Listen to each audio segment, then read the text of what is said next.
Hello and welcome back to Technical and Business Writing. Today we're going to be talking about writing collaboratively. Chances are, if your career includes some sort of writing, you will probably be writing on a team at some point. So we're going to talk about some ways that you can do that well.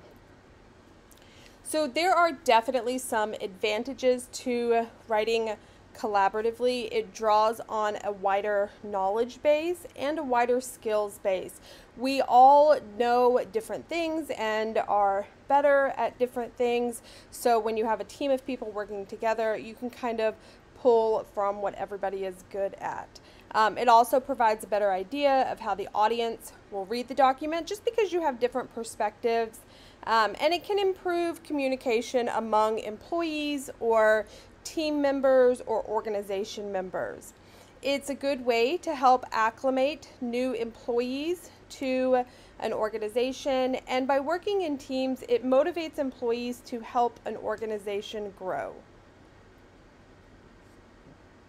There are some disadvantages, though. It's not always a perfect scenario. It usually does take more time than individual writing because you are getting that feedback from multiple different sources, and it can sometimes lead to group think, which is where everybody just kind of goes along with the consensus for fear of being maybe ostracized. And so instead of incorporating new invigorating ideas, everybody just says, yeah, that'll work, when maybe it isn't the best idea. Sometimes it can yield a disjointed document. I know sometimes when people work in groups and they turn something in, you can clearly see that different portions have been written by different people and they weren't really able to come together with a certain style or document type. Sometimes it can lead to inequitable workloads. If you think about those group projects that you did in your academic career, a lot of times there was one person or maybe a couple of people who did more work than everybody else. Sometimes it can reduce a person's motivation to work hard on a document if they know that there's somebody else picking up the slack. Maybe they're not going to do their very best work, which of course can sometimes lead to interpersonal conflict. But if you are assigned a collaborative writing project, there are some things that you can do to make it as successful as possible. The first thing that you want to do is break a large project down into several smaller tasks. And then once you have done that, you can really plan your project. You can create a schedule and then work really hard to maintain that schedule. If you make a decision as a group, put it into writing. You can have everybody involved really monitoring the project, and this kind of helps ensure that everybody is working equitably. You can distribute and act on information quickly, but no matter how good your plan is, something will probably come up. So just make sure that you always have some flexibility regarding schedules and responsibilities. So effective group work is going to involve a couple of things. First of all, listening effectively. You need to listen to what your team members are saying, and you need to be able to trust that they are listening and hearing to you. You need to be able to set your team's agenda and work really collaboratively to come up with kind of the plan that we talked about. Group work definitely involves conducting efficient meetings, making sure that everybody is staying on task and that everybody is on the same page. Group work also involves communicating diplomatically. The chances of you working with somebody that you do not prefer at some point in your life is probably 100%. The key is to really never let them know that you don't prefer them. You should always be diplomatic and professional at work. And then group work also involves knowing how to critique a team member's work and knowing what is the difference between critiquing a team member's work and criticizing a team member.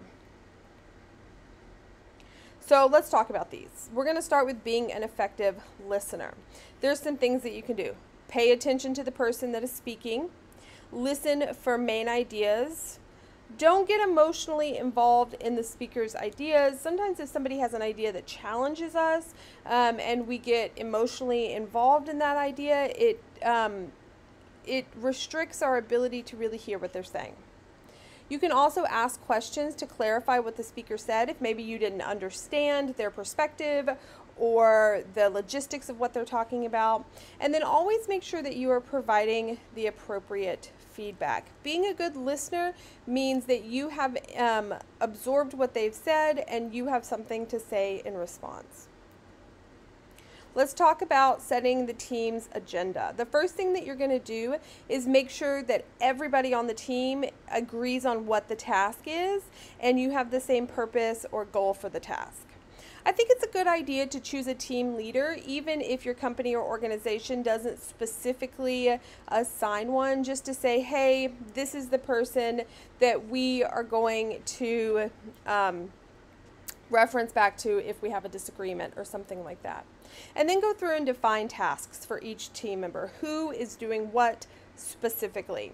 Establish working procedures. When is it going to be done? How is it going to be done? How is the work going to be shared? That sort of information.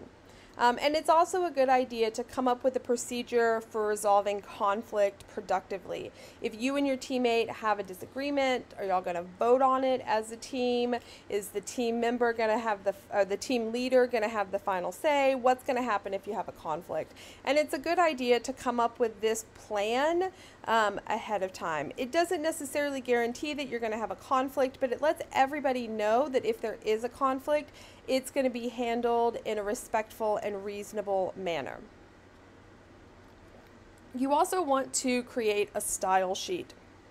Your company or organization may have a particular format that all documents are in, and if that's the case, then you already have that work. But if not, create a style sheet. This is something that you're going to set up amongst your team that's going to talk about, are you writing in paragraph or block style? What font are you using? What size are you using?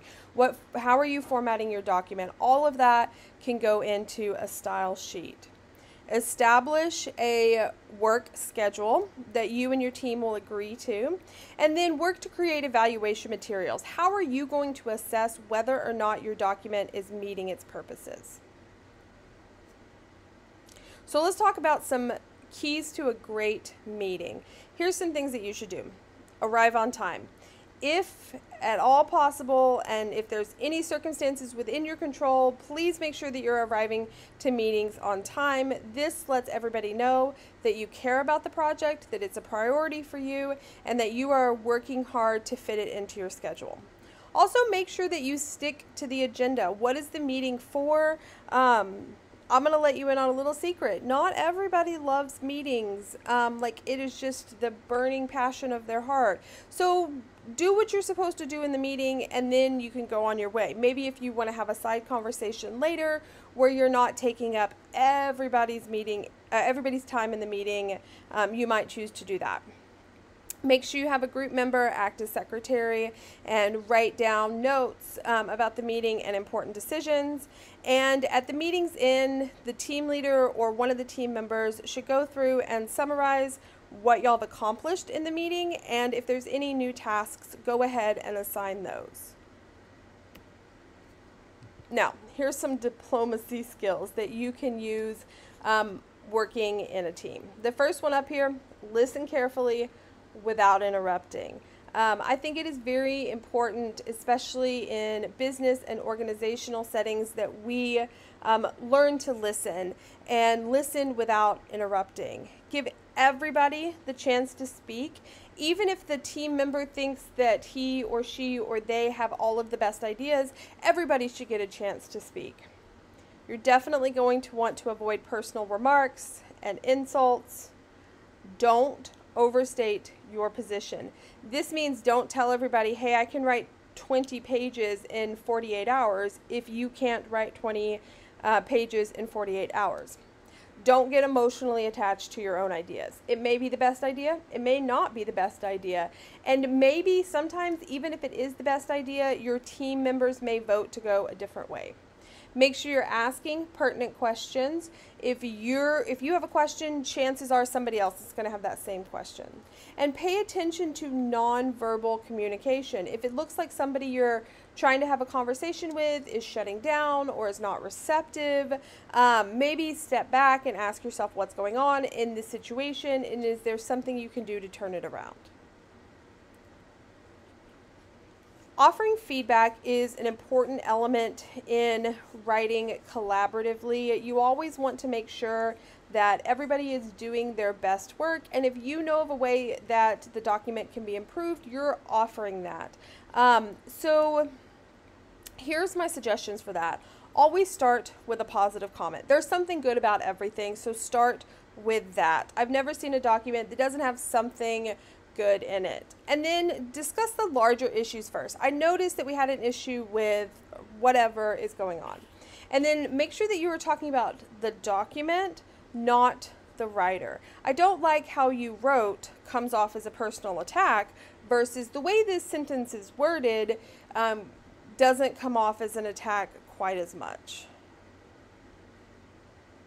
So here's how you can make programs work for you. Different companies will use different programs. A lot of companies use the Microsoft suite of products just because they're kind of the industry standard. So you can always make sure that you're using the comment feature. There's a revision feature. There's a highlight feature. All of these are available to some degree in whatever word processor you're using, but make sure you're familiar with your program and using all of the tools to your advantage. There's also different collaboration technologies that you can use. There's different messaging technologies, video conferencing technologies. I know, in this sort of kind of post-pandemic world that we're living in, we all are familiar with Zoom meetings. And they're not most people's favorite, but they can be really helpful if you need to bring a lot of people together. There's also wikis and shared document workspaces as well as virtual worlds. And your company or organization might have something specific that they use for collaboration. So always make sure that you're researching what your company has to offer.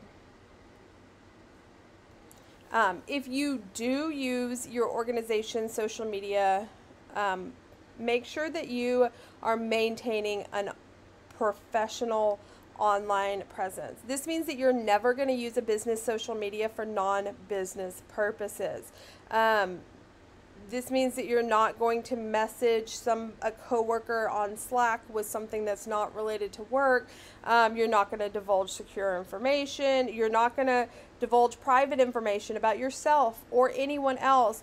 And then obviously, if your social media is in any way connected to a company's social media, and a lot of us have our jobs listed on our social media profiles, make sure that you're not making inappropriate comments, that you're not posting pictures of people drinking or that sort of stuff. So just make sure that you're using social media in a way that would reflect positively on your business or organization.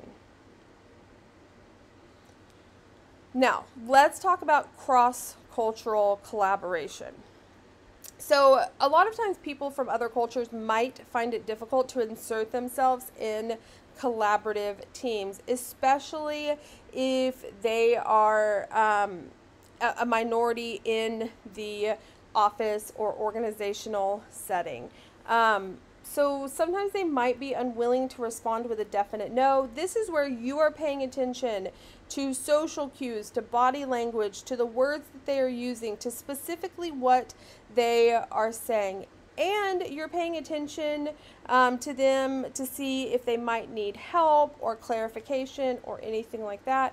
And you are jumping in with as many resources are asked of you. People from other cultures might sometimes avoid criticizing others as well. I've seen scenarios where somebody might say that work is great when even if it's not great because they don't want to say anything. And then they might also avoid initiating new tasks or performing creatively. So if you have any questions on anything that we talked about today, make sure that you reach out. I'm always happy to help.